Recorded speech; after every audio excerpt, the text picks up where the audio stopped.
ইরানের অগ্নিপূজকদের মাথায় আসলো বছরের প্রথম দিন, সেটাকে তারা ফার্সিতে তারা নওরোজ বলতো, মানে নতুন দিন।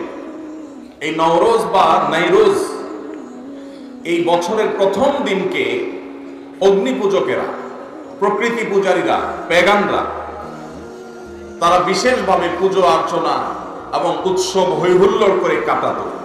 কেন কাটাতো?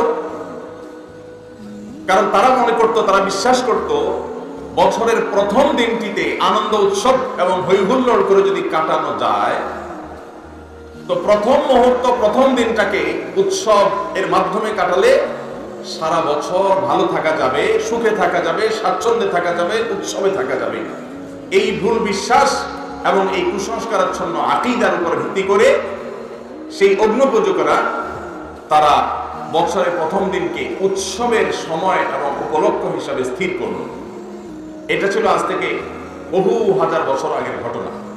এটা শুরু এবং উৎপত্তি হলো ইরান থেকে। এরপর বহুকাল পর খ্রিস্টানরা এই কালচারটাকে ধারণ করলো।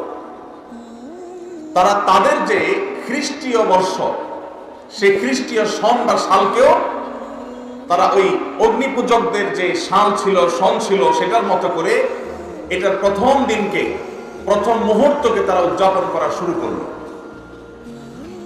আজ সেই উদযাপন আমাদের মুসলমান সমাজেও এসে পড়েছে। তার নাম হলো 31st নাইট।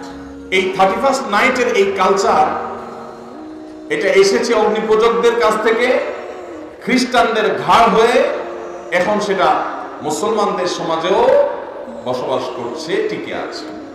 31st নাইটের যে কালচার এবং সংস্কৃতি, এই সংস্কৃতির মূল থিমটা হলো সেই অগ্নিপূজকদের থিম, অর্থাৎ বছরের প্রথম মুহূর্ত, এই সময়টাকে যখনই রাত 12টা 1 মিনিট হবে, 31শে ডিসেম্বর, 31st নাইট, 31 ডিসেম্বর রাত 12টা পার হয়ে যখন 12টা 1 হয়ে যাবে, তখনই সব পটকা ফুটিয়ে, আতশবাজি করে, ফানুস উড়িয়ে, হই হুল্লোড় করে, গান বাজনা করে, উৎসব করে, ফুর্তি করে এই মুহূর্তকে কাটিয়ে তারা সারা বছর ভালো থাকতে চায়, উৎসবে থাকতে চায়, খুশিতে থাকতে চায়।